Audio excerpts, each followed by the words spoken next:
राधे राधे दोस्तों, आप सभी का स्वागत है आपके अपने चैनल व्रत पूजन और कहानियाँ में। मैं आज आपको कार्तिक माह में सुनी जाने वाली तुलसा माता की कथा सुनाने जा रही हूँ।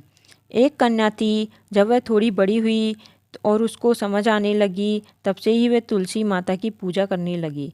उसके प्रतिदिन का नियम था कि तुलसी माता का पूजन करने के बाद ही खाना खाती थी। जब वह कन्या शादी के लायक हुई, तब उसके माता पिता ने उसकी शादी करवा दी। कन्या को उसके माता पिता ने दहेज में भी एक तुलसी का गमला दिया। ससुराल में वह प्रतिदिन सवेरे उठते ही पूजा करती, फिर उसके बाद ही खाना खाने बैठती थी। उसकी दो जेठानियाँ थीं, वो दोनों उसका मजाक उड़ाती थी कि बड़ी नियम धर्म वाली बनती है। उन दोनों को उससे बहुत ही जलन होती थी, इसलिए वो दोनों तुलसा जी का गमला छुपा देती थी।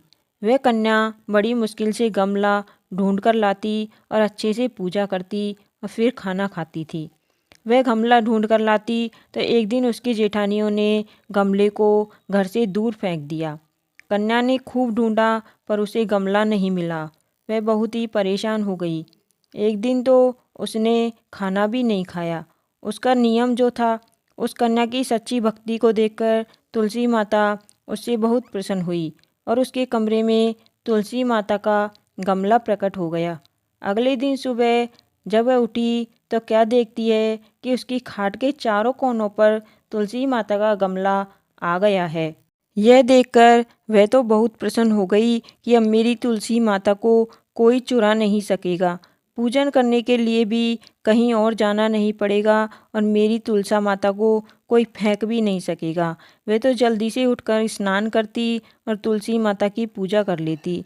जब वह खाना खाने बैठती तो उसकी जेठानियाँ मजाक करने लगी कि लो, देवरानी का तो नियम धर्म पूरा हो गया। उससे पूछती हैं कि तुलसा जी की पूजा कर ली क्या? देवरानी धीरे से बोलती है, हाँ कर ली। जेठानी बोलती है, कहाँ से कर ली पूजा? गमला तो हमने फेंक दिया। देवरानी कहती है कि देख लो, मेरे कमरे में खाट पर तुलसा जी लग रही है। जेठानियाँ बहुत शर्मिंदी हुई और बोली कि देवरानी जी, तेरी सच्ची भक्ति है, हमने तुझे बहुत परेशान किया, हमें माफ़ कर दो। देवरानी ने उनको माफ़ कर दिया।